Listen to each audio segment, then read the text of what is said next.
Assalamualaikum warahmatullahi wabarakatuh. Nama saya Della Puspitasari dengan NPM 217555008. Di sini saya akan menjelaskan materi tentang penyajian laporan keuangan. Penyajian laporan keuangan. Laporan keuangan adalah suatu penyajian terstruktur dari posisi keuangan dan kinerja keuangan suatu entitas. Laporan keuangan adalah catatan informasi keuangan dari suatu perusahaan pada suatu periode akuntansi.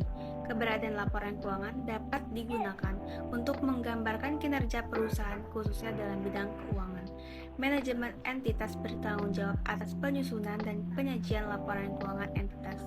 Adapun tujuan dari laporan keuangan yaitu memberikan informasi mengenai posisi keuangan, kinerja keuangan, arus kas entitas, yang bermanfaat bagi sebagian besar kalangan pengguna laporan dalam pembuatan keputusan ekonomi. Tujuan laporan keuangan. Yang pertama adalah laporan keuangan menunjukkan hasil pertanggungjawaban manajemen atas penggunaan sumber daya yang dipercayakan kepada mereka.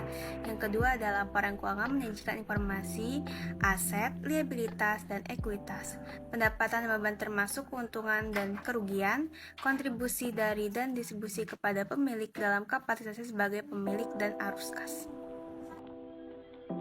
Yang selanjutnya adalah laporan keuangan lengkap atau tingkat keuangan sama. Laporan posisi keuangan. Laporan posisi keuangan itu memiliki informasi minimal yang disajikan dalam laporan keuangan dapat ditambahkan jika penambahan tersebut relevan. Penyajian dalam line sendiri atau notes tergantung dari materialitas informasi tersebut. Pos tambahan, judul subtotal boleh disajikan sepanjang relevan. Penyajian aset lancar dan tidak lancar dan liabilitas jangka pendek dan jangka panjang sebagai klasifikasi yang terpisah.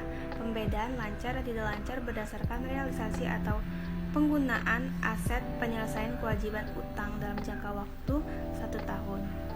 Laporan posisi keuangan terdiri dari laporan laba rugi dan penghasilan komprehensif lain, laporan perubahan ekuitas, laporan arus kas, PSAK 2, catatan atas laporan keuangan, laporan komparatif periode terdekat sebelumnya, laporan posisi keuangan pada awal periode dekat sebelumnya retroaktif. Kesalahan perubahan PSAK 1 IFF 2012 komponen LK pos luar biasa NCI OCI IFF 2015 nama LK komponen OCI komparasi tambahan IFF 2017 prakarsa pengungkapan materialitas dan penggabungan pemisahan penyajian subtotal OCI dari entitas asosiasi fleksibilitas urutan CA LK ED dikeluarkan 2020 materialitas pengungkapan kebijakan akuntansi karakteristik UMM laporan keuangan penyajian secara wajar dan kepatuhan terhadap SAK. Entitas yang telah patuh pada SAK membuat pernyataan eksplisit kepatuhan pada SAK. Penjelasan ikhtisar kebijakan akuntansi signifikan yang diterapkan pada penyusunan laporan keuangan perseroan yang disusun berdasarkan SAK di Indonesia dan peraturan Badan Pengawas Pasar Modal dan Lembaga Keuangan Bapepam. Selanjutnya ada ruang lingkup dari penyajian laporan keuangan, yaitu ada dua. Yang pertama ada entitas menerapkan pernyataan ini dalam penyusunan dan penyajian laporan keuangan bertujuan umum sesuai dengan standar akuntansi keuangan. Yang kedua ada pernyataan ini tidak berlaku bagi penyusunan dan penyajian laporan keuangan entitas syariah. Selanjutnya yaitu definisi dari laba rugi. Laba rugi adalah total penghasilan dikurang beban, tidak termasuk komponen-komponen penghasilan komprehensif lain. Kedua adalah laporan keuangan bertujuan umum, yaitu adalah laporan keuangan yang ditujukan untuk memenuhi kebutuhan bersama sebagian besar pengguna laporan. Yang ketiga ada penyusunan reklasifikasi, adalah jumlah yang direklasifikasi ke laba rugi periode berjalan yang sebelumnya diakui dalam penghasilan komprehensif lain pada periode berjalan atau periode sebelumnya. Lalu ada standar akuntansi keuangan atau SAK adalah pernyataan dan interpretasi yang diterbitkan oleh Dewan Standar Akuntansi Keuangan Ikatan Akuntan Indonesia serta peraturan pasar modal untuk entitas yang berada di bawah pengawasannya. Dan ada tidak praktis adalah penerapan suatu persyaratan dianggap tidak praktis jika entitas tidak dapat menerapkannya setelah melakukan segala upaya yang rasional. Dan yang terakhir ada total penghasilan komprehensif adalah perubahan ekuitas selama satu periode yang dihasilkan dari transaksi dan peristiwa lain selain perubahan yang dihasilkan dari transaksi dengan pemilik dalam kapasitasnya sebagai pemilik. Selanjutnya ada jenis laporan keuangan. Jenis laporan keuangan yang pertama adalah laporan laba rugi. Laporan laba rugi adalah bagian dari laporan keuangan suatu perusahaan yang dihasilkan pada suatu periode akuntansi yang menjabarkan unsur-unsur pendapatan dan beban perusahaan sehingga menghasilkan suatu laba atau rugi bersih. Dan yang kedua adalah laporan perubahan ekuitas. Laporan perubahan ekuitas adalah salah satu dari laporan keuangan yang harus dibuat oleh pemerintah pusat atau daerah yang menggambarkan peningkatan atau penurunan aktiva bersih selama periode yang bersangkutan berdasarkan prinsip pengukuran tertentu yang dianut. Yang selanjutnya adalah laporan keuangan IFF 2015. Karakteristik umumnya adalah penyajian secara wajar dan kepatuhan terhadap SAK, kelangsungan usaha, dasar aktual, material, dan agregasi, saling hapus, frekuensi pelaporan, informasi kooperatif, konsistensi penyajian.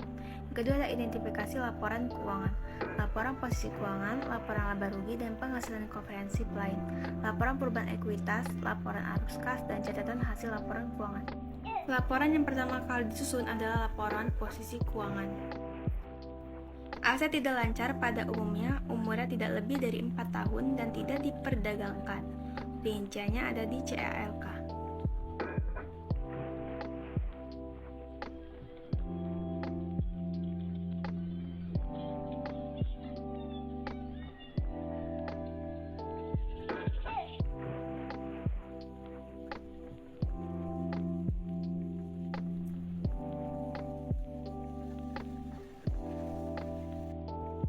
Liabilitas ada jangka panjang dan jangka pendek. Pendek kurang dari 12 bulan dan tidak memiliki hak untuk menunda pembayaran minimal 12 bulan. Panjang lebih dari 12 bulan dan atau memiliki hak menunda bayaran minimal 12 bulan atau lebih. Yang ketiga adalah laporan neraca. Laporan neraca adalah laporan yang menyajikan sumber-sumber ekonomis dari suatu perusahaan atau aktiva, kewajiban-kewajibannya atau utang, dan hak para pemilik perusahaan yang tertanam dalam perusahaan tersebut, atau modal pemilik pada suatu saat tertentu. Dan yang keempat adalah laporan arus kas. Laporan arus kas merupakan laporan memberikan informasi keluar dari masuknya kas dalam suatu perusahaan yang disebabkan oleh adanya aktivitas, operasi, investasi, dan pendanaan. Yang terakhir dari jenis laporan keuangan yaitu ada catatan atas laporan keuangan. Adalah catatan atau informasi tambahan yang ditambahkan ke bagian akhir laporan keuangan. Hal ini bertujuan agar tersedia tambahan informasi kepada pembaca. Catatan atas laporan keuangan menyajikan informasi dasar yang mengungkapkan informasi yang diisyaratkan dan yang tidak disyaratkan, memberikan info yang tidak disajikan di bagian manapun dalam LK. Sepanjang praktis, penyajian LK dilakukan. Kesimpulannya adalah, laporan keuangan adalah suatu penyajian terstruktur dari posisi keuangan dan kinerja keuangan suatu entitas. Laporan keuangan sangat berguna bagi perusahaan sebagai sarana penyedia informasi dan pengambilan keputusan. Oleh karena itu, laporan keuangan sangatlah harus kita pelajari, karena laporan keuangan sangat penting, terutama bagi dunia pekerja, apalagi untuk kita yang ingin menjadi seorang akuntan atau manajer. Sekian yang dapat saya sampaikan, terima kasih. Wassalamualaikum warahmatullahi wabarakatuh.